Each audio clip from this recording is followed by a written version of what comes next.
This morning I'm going to take a risk by tattling on myself. I call this a risk because once I tell you what I've done, you will probably never ever let me lead you on a trip ever again. However, all I can say in my defense is that if I don't have a functional map nor landmarks I recognize, I am bound to get lost. With that said, I must add that the times I've gotten lost, whether it's in Scotland or up north when hiking, God has provided some really cool discoveries and adventures. In other words, God hasn't failed me yet. So here's my confession. This summer, while in Israel, no surprise, Jeff Weidengarten and I got lost. Jeff, by the way, is a member of the Grosse Pointe Jewish Council. So here's how that happened. We were in the Negev, that's the desert part, the southern part of Israel, and Rabbi Klein had led our group from the hotel walking up to this visitor resort at the top of the Maktesh Roman, or the Roman crater, and it was the most amazing sight possible. We were able to see Mars, we saw Uranus, and we saw Saturn. It was just an incredible nightscape. Well, it got to a point where Rabbi Klein announced that it was time to return to the hotel. And Jeff and I had not gotten all the photos we wanted. And so with his permission, he allowed us to remain at the crater and take additional photos of the night sky. Meanwhile, we were confident we knew the way back to the hotel. I mean, from our vantage point, we could see the hotel. This was going to be a no-brainer in our minds. Well, roughly 15 minutes later and a ton of photos later, we decided to call it a night and head back to the hotel. However, once we walked past the visitor center, it became more dark than we anticipated, and we lost sight of the hotel. Well, as we were walking along this path, we came to a fork in the road, naturally. And there's three paths, three possibilities. One went down the hill toward the town, so we said that must be it. One was kind of in the middle, and one, we don't know where that other one went. So Jeff and I started out, and we took that one on the far left, and sure enough, we got nearly to town, and then the path started winding back up. Well, at this point, Jeff and I are like, we could stick to the path, or we could go off the path. Well, then we agreed that was going to be stupid to get off the path, so we just followed the path, and sure enough, we wound back up at the visitor center. But process elimination, that took out the path on the left, it took out the path in the middle, that left the path on the right. So we followed that and ended up in a parking lot. So we kind of meandered through that for a while, and there was a road that went back down to the town, so we followed that for a while, because, of course, we had no choice. And at that point, we ended up in this neighborhood, and we had no idea where we're going, we had no idea which way to turn, and none of this looked familiar. In fact, I didn't recall even walking through a neighborhood going to the crater, so we were a little puzzled. But we also had no other choice but to go into this neighborhood, and we figured maybe if we walk around for a while, maybe we'll see something that looks familiar, maybe we'll see a sign that says your hotel is over here, something like that. And we didn't. And we realized we are totally, utterly lost. And whereas most people might panic at being lost in an unfamiliar neighborhood in the middle of the Israeli desert, Jeff and I kept our cool. And we kept walking, hoping that maybe something would be familiar. And then after walking a few more blocks, we came upon a clinic that had multiple ambulances parked in the parking lot. And back behind that was a picnic table, and there were several paramedics sitting at it. And Jeff and I pondered this for a while. Do we approach these guys and admit that we're lost, or do we just keep wandering around? I know where you're thinking we probably did. You're probably wrong. Jeff and I decided we are not going to remain lost. We're going to man up and ask for your help. And that's what we did. We went to the parking lot, went toward the picnic table, and started to ask for help. However, as we entered the parking lot, all these guys who were talking immediately stopped and looked at us very suspiciously. What do you want? Why are two individuals walking in our parking lot at night asking for something? Because perhaps we wanted money or food or prescriptions. Well, we repeated our request from far away. We are lost and we need help. And one of the guys kind of chuckled to himself and he says to us, "So you're admitting you're lost?" I looked at Jeff because I'm not answering that question. Jeff looked at me. He's not answering that question either. And finally we just said, We just need help getting to our hotel. It was kind of a easy out. We weren't quite admitting we were lost, but we weren't quite saying that we weren't lost either. But anyway, this gentleman who laughed at us at our expense, grabbed his jacket, grabbed his keys, and said, "Come on, I'll drive you to your hotel." So as he pulled into the road, he expressed his admiration at our request, stating that most folks, even tourists, would never admit they're lost or needed help. They would just keep wandering around until the cops found them or they eventually found their location. Yes, well, we didn't have time for that, especially Jeff. His wife was waiting for him, and he would have been in the doghouse. I would have just gotten in trouble because I'm supposed to be the leader and got us lost. Anyway, Jeff and I agreed, though, we are not like most people, especially when it came to being lost at night in the desert in Israel. We had no qualms about asking for help, and we're happy we did. Because not only did we nearly beat the rest of the group to the hotel, which was totally awesome, and we didn't have to walk the whole distance, and we started pondering, did they get lost too? We also discovered that the clinic we just left was part of a community health organization that Jeff and his wife financially support. So Jeff had a ton of questions that he was able to get personally answered at that point. And it was a great discovery which led into multiple conversations that took several minutes of talking even after we arrived at the hotel because we had so many questions. And it was a great learning opportunity. And this experience we would have missed if we hadn't stopped to ask help.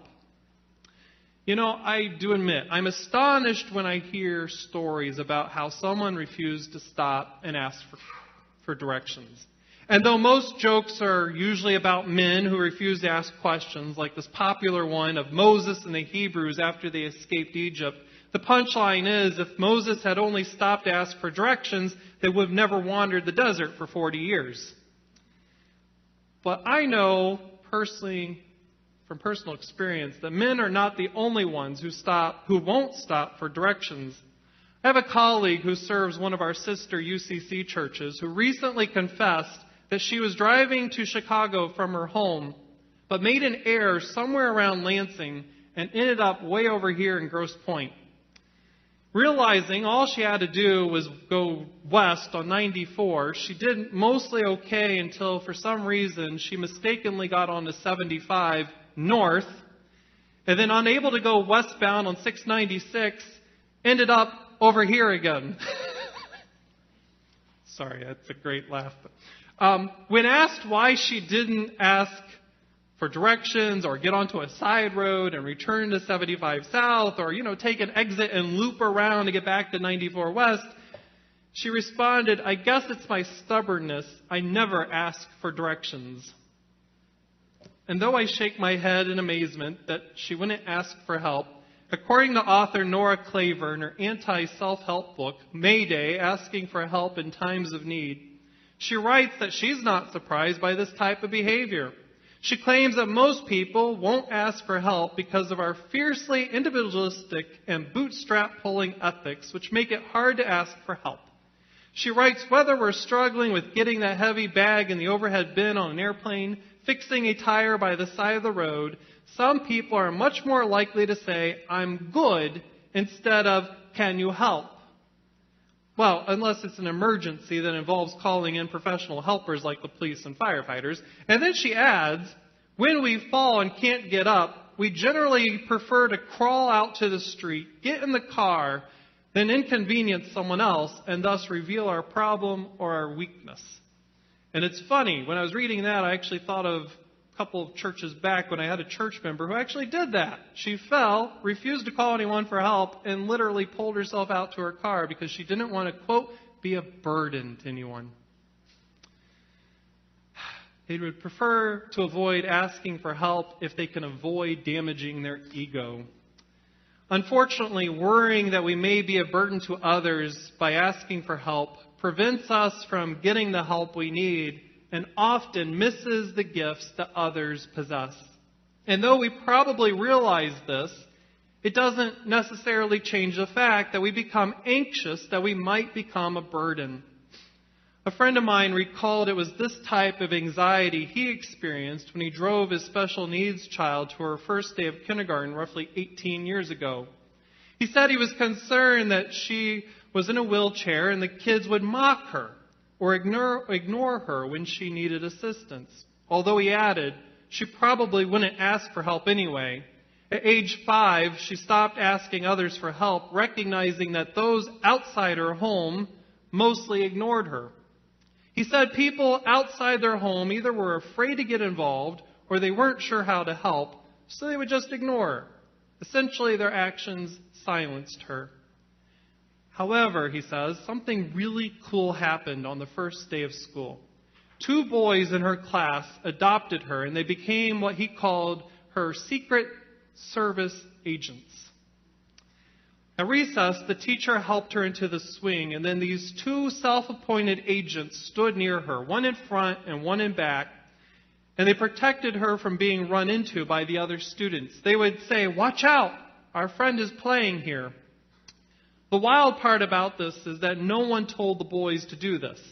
And though she didn't ask them for help, they wanted to ensure their friend could enjoy her time on the playground just like everyone else. Her friends displayed an amazing example for us in what it means to be church. That when we see a need or hear about one, we respond. For the young girl, her friends realized that she needed assistance, and they helped her realize herself that she could ask for assistance without being embarrassed. And they revealed to her that no one is an island where we have to be independent, thinking that we have to do everything by ourselves. Sure, I admit, we can accomplish most things by ourselves. But when we don't ask for help, then we miss out on the gifts that someone else can offer. Thankfully, in our scripture, Bartimaeus didn't miss Jesus' blessings in his life because he wasn't worried about what people would think of him. And he clearly ignored those who mocked him and attempted to silence him. In fact, quite the opposite. The more the crowd tried to silence him, the louder he shouted. And it appears from the text that the crowd was mortified that he publicly admitted he had a problem. But Bartimaeus was not troubled by them because though he was blind, he recognized better than those who could see that Jesus could help him. And this was his opportunity to receive healing, and he refused to miss it. However, there are some folks who are similar to the people in the crowd who think they should remain quiet. They think it's inappropriate to name their need because it would reveal they are vulnerable or weak. Others might not be sure anyone would listen, like the 5-year-old in a wheelchair who stopped asking for help because no one listened. For others, they refuse to ask for help because their ego gets in the way of their ability to ask for assistance, like my colleague. Or there are also some folks who believe their issue is too big or too private or possibly too embarrassing. So they believe they can only resolve it themselves. After all, doesn't the popular saying go, if you want something done right, you have to do it yourself? However, though we may be good at doing things ourselves, when we do so, we end up with modest results. And yet, if we asked for assistance, the results could be amazing as talents and gifts are gathered and shared, just as gifts were shared when 2 boys decided to help their friend. The 2 boys saw a need, and they responded. And they remind the church that we too need to seek out those who need assistance and provide for their need, especially for the marginalized. It's our responsibility as a faith community to provide a safe place where marginalized people can name their needs. Whether it's someone in a wheelchair that wants access to Jesus, but there are too many stairs or not enough ramps, or the doors are just not wide enough. Or it's a senior citizen who needs a friend, someone to be present with them when they're lonely. Or it's the cremains of infants that need a resting garden, like the infants that were recently found in a funeral home here in Detroit. Thankfully, there are some churches, including us, who have offered our sprinkling garden in the columbarium as an option for these dear infants. It's a ministry for which the church exists. This is one of the many ministries Jesus said we're responsible for. And as a caring community, it relies on us to ensure that those who have a need are not silenced, nor forced to keep their need hidden. Instead, we ought to be encouraging people to ask for help. The church exists to release people from their burdens and to remove the barriers so people can have access to Jesus and see how their gifts fit our community. In addition, we model for our community how to accept assistance. Because by asking for assistance and not being too proud or too arrogant, we seek humility and we ask for directions, we ask for assistance, and we ask people to help when we have a need. As a community of faith, we lead by example. And when we are gracious with ourselves and ask for assistance, then they can follow our lead, and others will discover freedom to ask for assistance as well. Asking for help and giving help are closely aligned. And in giving and receiving, we allow God's spiritual gifts to be revealed. In the case of Bartimaeus, he took a leap of faith, and he called out for help, and Jesus responded, saying, "Call him here." Bartimaeus responded by throwing off his beggar's cloak, and he risked further embarrassment in order to get close to Jesus. And Jesus invited him to share his burden, asking, "What do you want me to do for you?" After Bartimaeus named his need, Jesus healed him. And later, as Jesus sat with his disciples, he taught them that the practice of asking and responding to the needs of others opens the doors for all of us. And it opens the doors for others to receive healing and wholeness. Jesus opened Bartimaeus' eyes so he could see that his prayer request was fulfilled. Jesus' healing ministry demonstrated that God cares about us and offers us healing. And Bartimaeus' request reveals that we must do more than just pray and then sit back and watch for the results. We must also involve the community by naming the need and then trusting that God will empower others to assist. But it begins when we name our need and ask for assistance. Jesus told us, "Whatever you ask in prayer, believe that you have received and it is yours." And then his brother James says, "We do not have because we do not ask." In Mark's gospel, Jesus asked Bartimaeus, "What do you want me to do for you?" Can you imagine if Jesus stood in front of you this morning and asked you that question? What would your response be? And as you consider that response, I also encourage you to consider, is that something you're prepared to name out loud and share with us so that together we could utilize our gifts and talents and together we can share these gifts to help each other out? And thus, we receive God's blessings. This morning, you are encouraged to take a leap of faith and ask. Ask so that we can have an opportunity to resolve your need. And then together, we can turn to God in gratitude, acknowledging that we don't rely on ourselves, rather we rely on God and each other. Giving thanks, we also celebrate what others have done for us, which has enabled us to turn around and help others. Not because this is a quid pro quo kind of giving and receiving, rather it's about the simple act of living in community together and saying thank you. Being grateful, we acknowledge that God has brought us together so we can help each other, walk the mile, and bear the load. Therefore, let us be willing to assist and willing to ask for assistance.